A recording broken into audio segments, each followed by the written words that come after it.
അസ്സലാമു അലൈക്കും വറഹ്മത്തുള്ളാഹി വബറകാത്ത്.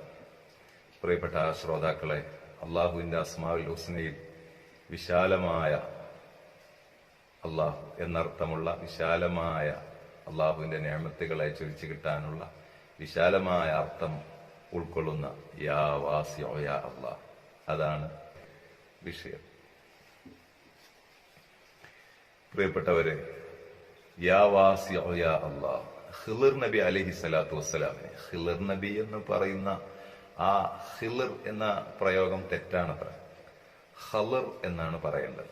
ഖളിർ, പച്ചപ്പ് നിറയ്ക്കുന്നവർ. ഖളിർ നബി അലൈഹി ഇസ്ലാമിന്റെ പേരിന്റെ അർത്ഥം പച്ച എന്നാണ്. എവിടെ അവിടുന്ന് കാലുവെച്ചാലും ആ സ്ഥലത്ത് സമൃദ്ധി ഉണ്ടാവും. ഉണങ്ങിയ മരങ്ങൾ പച്ചയാകും, പൂക്കൾ വിരിയും, നടന്നുപോയ വഴികളിലെല്ലാം പച്ച നിറയും. അങ്ങനെ സമൃദ്ധിയുടെയും സന്തോഷത്തിന്റെയും വക്താവാണ് ഖളിർ നബി അലൈഹി സ്വലാം. ഇന്നും ജീവിച്ചിരിക്കുന്ന ഒരു പ്രവാചകരാണ്. മൂസാ നബിയുടെ കാലത്ത് തന്നെയുള്ള അലൈഹിമുസ്സലാം ഒരു പ്രവാചകരാണ്. ഖിയാമത്ത് നാൾ വരെ ഉണ്ടാവും. കണ്ടുമുട്ടുന്ന എത്രയോ ആളുകളുണ്ട്. അവരെ കണ്ടുമുട്ടിയ എത്രയോ ഔലിയാക്കളുണ്ട്. അവരെ കാണാൻ ആഗ്രഹിക്കാം. മഹാനവർകൾ ചൊല്ലിയ ദിക്ർ ധാരാളം ചൊല്ലിക്കൊണ്ടിരിക്കുന്ന ആൾക്ക് അദ്ദേഹത്തെ കാണുവാൻ സാധിക്കും.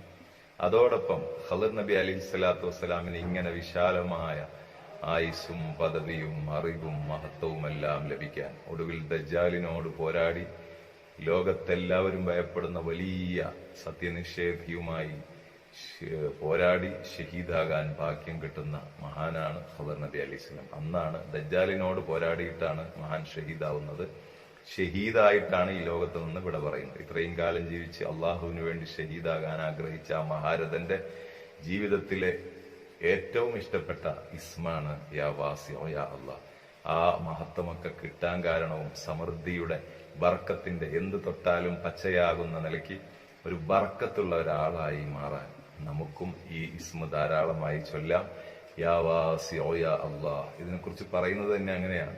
ആദത്തായി ഓതി വന്നാൽ റിസ്ഖ് വിശാലമാകും. യാ വാസിഉ എന്നതിന്റെ അർത്ഥം തന്നെ വിശാലനെ, വിശാലനായ അള്ളാഹുവെ, വിശാലതയുള്ളവനെ, എല്ലാവർക്കും എല്ലാം വിശാലമായി നൽകുന്നവനെ, എവിടെയും ചുരുക്കാതെ കൊടുക്കുമ്പോൾ വാരിക്കോരി കൊടുക്കുന്നവൻ എന്നർത്ഥത്തിലുള്ള എന്തും ഏതും വിശാലമായി ചെയ്യാൻ കഴിയുന്ന അള്ളാഹു. അവന്റെ അടുക്കൽ പിശുക്കില്ല. അവൻ നൽകിയാൽ നൽകിയ പോലെ ഇരിക്കും.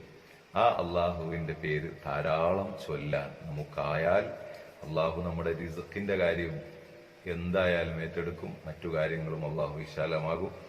ജോലിയില്ലാത്തവർ, കച്ചവടമില്ലാത്തവർ, അതുപോലെ ഭർത്താവിന് നല്ല അഭിവൃദ്ധി വരണം, നല്ല വീടും കാര്യങ്ങളും ഒക്കെ ആവണം, നമുക്ക് വേണ്ടുന്നതെല്ലാം അള്ളാഹു വേണ്ട നേരത്ത് നൽകണം എന്നാഗ്രഹിക്കുന്നവർ ഭർത്താവിന് വേണ്ടി ഭാര്യയ്ക്കും ചൊല്ലാം, ഭർത്താവിനും കൂടെ ചൊല്ലാം, മക്കൾക്കും അത് ചൊല്ലി നമ്മുടെ വീട്ടിൽ ബർക്കത്തും വിശാലതയും എല്ലാ നല്ലതിന്റെയും ഒരു കവാടം തുറന്നു കിട്ടാനുള്ള പരിശ്രമവുമാവാം. അള്ളാഹു ഭാഗ്യം നൽകട്ടെ. ഇത് തന്നെ ചില പ്രത്യേക അസുഖങ്ങൾക്കും പറയുന്നുണ്ട്. അസുഖമെന്ന് പറയുമ്പോൾ തേൾ കടിച്ചാൽ 70 വട്ടം ഇത് ഓതി ഊതിയാൽ അതിന്റെ വിഷമിറങ്ങുമെന്നും പറയുന്നു. അള്ളാഹു ചെയ്യാൻ ഭാഗ്യം നൽകട്ടെ. ഈ ഇസ്മിന്റെ ബർക്കത്ത് കൊണ്ട് ഇന്നത്തെ എല്ലാ ശ്രോതാക്കൾക്കും നമുക്കും എല്ലാ മുറാദും അള്ളാഹു ഹാസിലാക്കി തരട്ടെ. നേറിക്കൊണ്ടിരിക്കുന്ന മനസ്സകത്തെ പ്രശ്നം അള്ളാഹു പരിഹരിച്ചു തരട്ടെ. നല്ല ഒരു നിയത്തോടുകൂടെ ഈ ഇസ്മ ചൊല്ലാൻ ആരംഭിക്കുക. ചെറിയൊരു സംഭാവന എല്ലായ്പ്പോഴും പറയുന്നത് പോലെ നമുക്കും ഒരു സന്തോഷത്തിന് നമ്മുടെ ഈ ചാനലുമായി ബന്ധപ്പെട്ട് ദുആഇന്റെ വേദിയിലേക്ക് നൽകാം. അള്ളാഹു നമുക്ക് ഇനിയും എല്ലാ കാര്യങ്ങളും പറയാനും പഠിക്കാൻ, നല്ല കാര്യങ്ങൾ ചെയ്യാൻ ഭാഗ്യം നൽകട്ടെ. ദുആ വസിയത്തോടെ അസ്സലാമു അലൈക്കും വറഹ്മത്തുള്ളാഹി.